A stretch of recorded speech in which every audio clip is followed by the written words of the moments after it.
नमस्कार,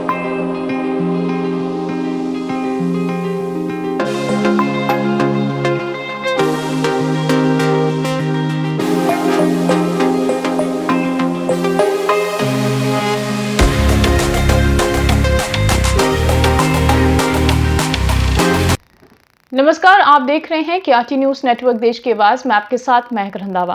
KRT news network देख रहे सभी दर्शकों का स्वागत है। आपको बता दें कि यूक्रेन और रूस के बीच में महायुद्ध शुरू हो चुका है और आज महायुद्ध का आज 8वां दिन में प्रवेश कर चुका है और रूस लगातार यूक्रेन पर हमले कर रहा है। आपको बता दें कि भारत के भी इसी कड़ी के चलते भारत के कई छात्र छात्राएं पढ़ने के लिए विदेश गए थे, यूक्रेन गए थे और वहीं पर फंसकर रह गए।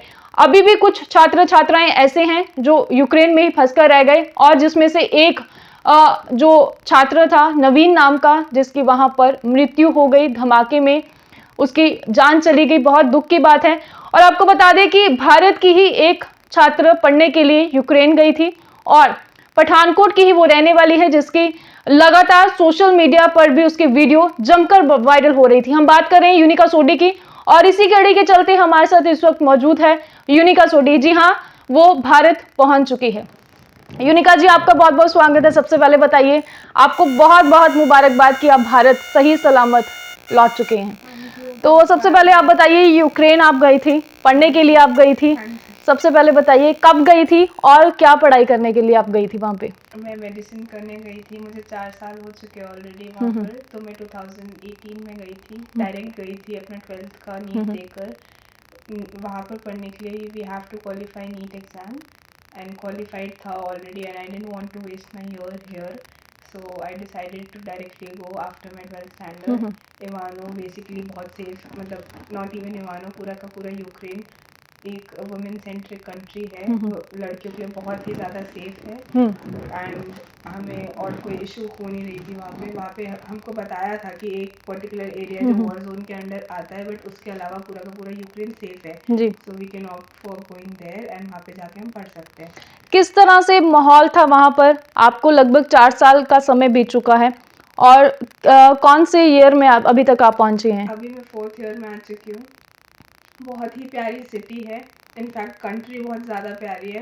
समर्स बहुत ज़्यादा अच्छे होते हैं वहाँ के, विंटर्स ज़्यादा पड़ती है, माइनस में टेम्परेचर जाता है फॉर लाइक अबाउट 4 मंथ्स। तो वो थोड़ा मुश्किल हो जाता है क्योंकि क्लासेस हमें जाना होता है, 100% अटेंडेंस होती है, तो सुबह 8 बजे जाना वहाँ पे मुश्किल लगता है हमको सर्दियों में। बट नो डाउट गर्मियाँ बहुत प्यारी है वहाँ की। पढ़ाई में भी हमें कोई इशू नहीं है, अच्छा पढ़ाते हैं, काफ़ी अच्छा पढ़ाते हैं। बस 10 बच्चे होते हैं क्लास में, तो टीचर प्रॉपर अटेंशन दे पाता है हमें एंड 100% अटेंडेंस है, जिसकी वजह से उन्होंने बोला कि ऑनलाइन क्लासेस होंगी, आपको आना पड़ेगा, और हम वापस से। तो किस तरह से आप देखते हैं, आपको क्या इंडिया की तरफ से कोई, इंडिया एम्बेसी की तरफ से कोई इंटीमेशन दिया गया था कि वार शुरू होने वाला है, अपना कुछ ना कुछ अरेंजमेंट्स आप कीजिएगा? 1 महीने पहले वार्न किया था कि आप वापस आ सकते हैं अगर आपको आना है, वहाँ पे टेंशन बढ़ रही है between Russia and Ukraine, but उन्होंने ऐसा कोई अरेंजमेंट नहीं किया था फ्लाइट्स एंड ऑल का, वो हमें खुद देखना था at our own risk. University ने हमें ये बोला था कि अभी ऑनलाइन क्लास है, कभी भी ऑफलाइन हो जाएगी, at your own risk you can go back to your country. तो हमने ये जब टिकट्स की प्राइसेस देखे 1,20,000 वन वे शो कर रहा था, तो वी डिसाइडेड कि जब तक नहीं आता है सच तो हमको वैसे ही वेट करना पड़ेगा, बिकॉज ऑनलाइन क्लासेस नहीं हो रही है, तो अगर हमारी एब्सेंस लग रही है तो हमें पर क्लास 600 रुपीज़ पे करना पड़ेगा, तो बहुत एब्सेंस लग जाएंगी, तो हमारे पास कोई चॉइस ही नहीं था बचा। So we decided to stay back जब तक कुछ आता नहीं एम्बेसी की तरफ से, बट देन रातों रात हमला हो जाएगा इसका आइडिया हमें भी नहीं था। किस मोमेंट पर, किस डे पर ये सब अटैक जो है वो रूस की तरफ से किया गया? किस तरह से एक्सपीरियंस था उस टाइम पे आपका? रूस ने सबसे पहले तो कीव जो कैपिटल है वहाँ पर अटैक करना शुरू किया, देन खार्किव, और सबसे ज़्यादा जो वॉर जोन एरिया वो वही है जो कि ईस्टर्न पार्ट में। हम जो थे वो वेस्टर्न पार्ट में थे एंड हमारे पास ऑपोजिट था वो। हाँ, बिल्कुल ही ऑपोजिट था एंड हमारे पास बॉर्डर्स थे, रोमानिया, हंगरी, पोलैंड, 3 बॉर्डर्स थे क्रॉस करने के लिए। दैट्स वाई हम पहले आ गए। पहले एम्बेसी ने ये बोला था, जब वॉर हो चुकी थी, बॉम्ब्स गिर चुके थे, तब एम्बेसी ने ये बोला, रूल निकाला कि जो बच्चे ऑलरेडी खार्किव जैसे एरिया में है ईस्टर्न पार्ट में, उनको हमारे पास लाया जाएगा वेस्टर्न पार्ट में, क्योंकि हम ऑलरेडी सेफ है, फ्लैट्स में रह रहे हैं, हमको सिटी का पता है, तो उनको लाया जाएगा वहाँ पर, पहले उनको इवैक्यूएट करा जाएगा, फिर हमें इवैक्यूएट करा जाएगा, क्योंकि हम अभी सेफ हैं। बट देन उसके बाद उनको मे बी रियलाइज हुआ कि जो एटलीस्ट सेफ है उनको तो निकालने हैं तो इंडियंस ही।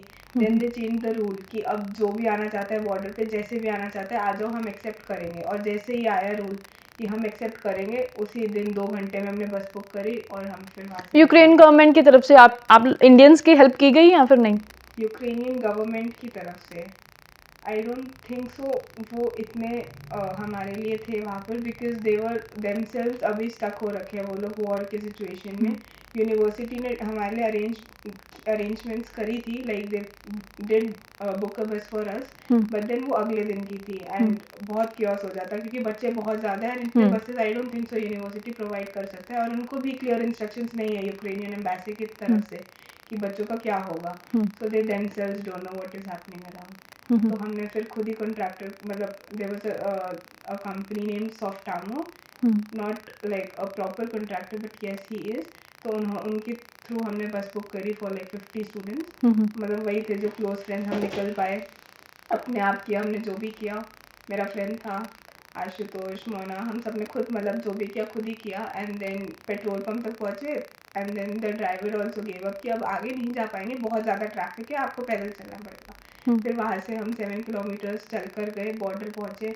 बॉर्डर पे इस तरफ तो यूक्रेनियन करेंसी चल रही थी, खा लिया जो भी खाना था। उन्होंने पहले ही हमको वार्न कर दिया था कि आगे ना ही वॉशरूम मिलेगा एंड ना ही आपको कुछ खाने पीने को मिलेगा, तो आप डिसाइड कर लो बॉर्डर क्रॉस करने से पहले कि आपको कुछ खाना पीना है कि नहीं। एंड देन वहाँ पे लड़कियों को प्रायोरिटाइज कर रहे थे एंड किड्स को कि पहले हम इनको निकाल देते हैं। So Romanian people were very good to us and then Indians को, मतलब लड़कों को निकाल रहे थे। नाइजीरियंस के एम्बेसी ने उनको सपोर्ट नहीं किया था। काफ़ी जगह न्यूज़ में ये फैल रहा है कि रेसिज्म हो रही है एंड ऑल, बट जब तक उनकी एम्बेसी कुछ नहीं बोलेगी तो रोमेनियंस हेल्प नहीं कर सकते, उनको बॉर्डर क्रॉस नहीं करने देंगे। उनके भी रूल्स है एंड रेगुलेशंस है। रशिया, जहाँ तक मैं बोलूँ, हमारे जो बसेस ऑलरेडी निकल चुके थे, एक बस लवी जी, मैं यही पूछने वाली थी कि जो बहुत ज़्यादा एक इमेज कह लो या फिर न्यूज़ में भी काफ़ी वायरल हो रहा था कि किसी बसेस को वहाँ पर मूव नहीं करने दिया जाएगा। अगर हमारे इंडिया का, हमारे हिंदुस्तान का झंडा जो है वो बस के अगर लगेगा तो वही बस जो है वो मूव कर पाएगी, ऐसा कुछ था?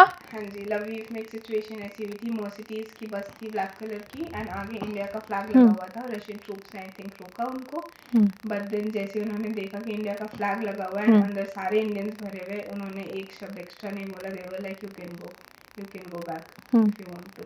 उन्होंने जाने दिया बस। इसी बीच, इसी दौरान आपकी इंडिया गवर्नमेंट से कुछ बातचीत हुई, कोई कांटेक्ट हो पाया? मैंने एम्बेसी, रोमेनियन इंडियन एम्बेसी को कॉल लगाया था।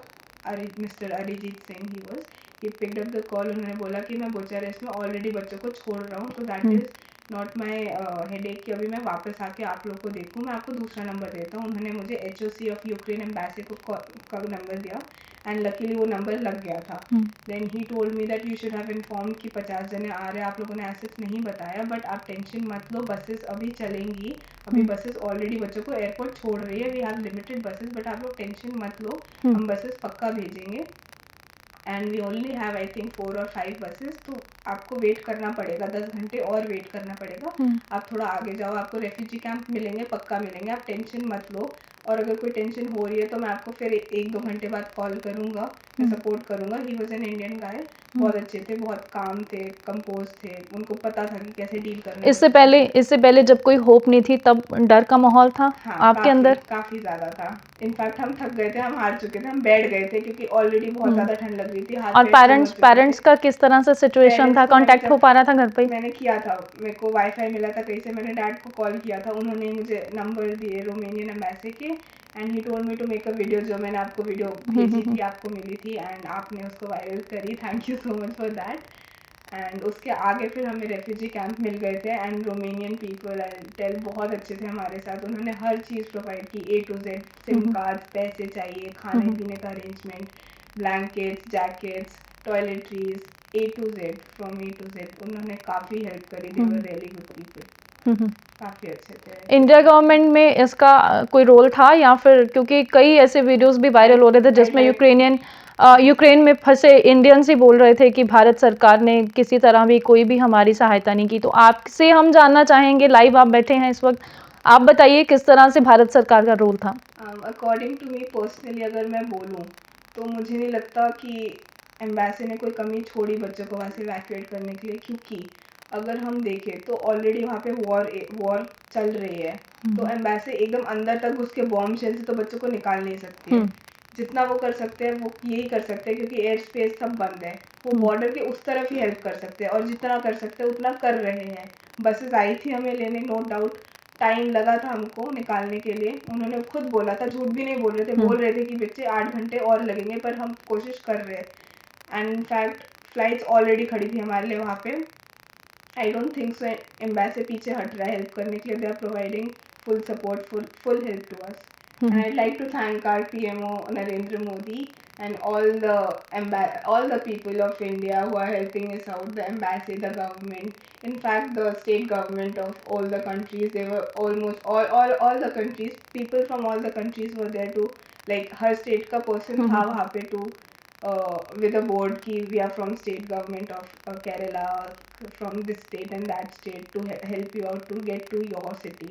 तो मतलब हर state के वहाँ पे थे, people were there to help us. At last आपके और कितने वहाँ पर फ्रेंड्स जो अभी भी फंसे हुए हैं वहाँ पर यूक्रेन में? आई डोंट थिंक सो कोई बच्चा बचा है, बिकॉज वो साइड तो सेफ है, अभी तक वहाँ पे वॉर का कुछ भी नहीं है, बस बॉम्ब ड्रॉप हुए थे। एंड हाँ, इमरजेंसी के लिए साइरेंस बजते थे, कभी कभी फेक न्यूज आ जाती है कि बॉम्बिंग हो रही है, और मे बी 1-2 और बॉम्ब गिरे हो, न्यूज़ की वजह से भी आप लोग डर जाते होंगे, हिल जाते होंगे। और वो तो जब बॉम्ब गिरे थे वो तो हमने लाइव आंखों से देखा था, तो उसके बाद तो हमें लगा था मे बी अटैक हो जाए, क्योंकि यू नेवर नो। पेरेंट्स भी वरीड हुए होंगे इसी बीच में। मम्मी पापा बहुत ज्यादा रो रहे थे, काफी ज्यादा रोए वो लोग।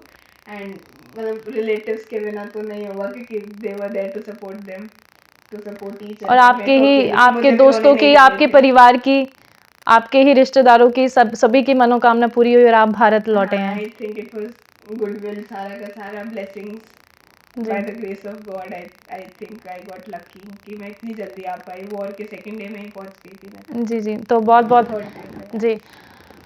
बहुत शुक्रिया यूनिका आपका हमारे लिए टाइम निकालने के लिए। तो ये भारत लौटी, भारत की बेटी। आपको बता दें कि बहुत ही प्राउड मोमेंट होता है ये भारत के लिए कि अपनी जी जान एक लगाकर बिना डरे इस चीज़ को सामना करना, इसको फेस करना बहुत मुश्किल हो जाता है जब एक युद्ध शुरू हो जाता है 2 कंट्रीज़ के बीच में। तो ये जो हालात होते हैं, इसी बीच जो मोमेंट होते हैं, ये बहुत ही मुश्किल हो जाता है फेस करना। बहुत बहुत इन्होंने शुक्रिया अदा किया है भारत सरकार का भी, और साथ ही प्राइम मिनिस्टर, प्रधानमंत्री नरेंद्र मोदी जी का। और हम भी दुआ यही करेंगे बाकी जो वहाँ पर यूक्रेन में यूक्रेनियन फंसे हैं, वहाँ पर इंडिया के और भी छात्र छात्राएं फंसे हुए हैं, वो भी जल्द से जल्द अपने घरों को वापस लौटें। और कुछ कहना चाहती हैं आप? नहीं। Thank you so much. Thank you. नमस्कार।